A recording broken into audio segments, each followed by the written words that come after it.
Hey, what's up, guys? Welcome to another video. So in this video, I'll be showing you how to replace your rear light in your Dodge Nitro or Jeep models.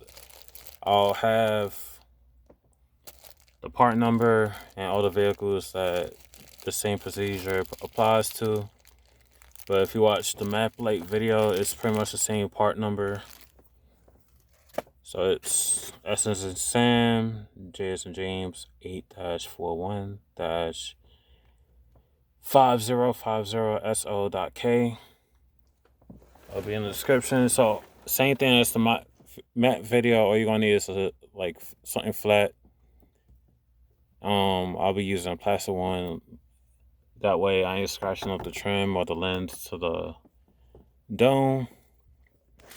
So what you want to do, there's like a little indentation right here. What you want to do is put the little flat piece right there and push going that way. So once you do that, it's going to fall down. Well, hang down like that. And of course, this don't got a bulb either. Alright, so this is not reverse polarity, this one in particular. So we're going to try it and see.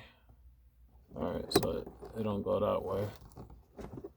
So if it don't work one way, just flip it to the other side. There you go. And then all you do is slide it back, push it upwards, and that's it. So that's it for this video. Any videos that you want to see on the Nitro, let me know in the comments below. I'll be glad to make it. So hit that subscribe button, show some love, support the channel. That way I could keep bringing content to you guys. And see you on the next one. Peace.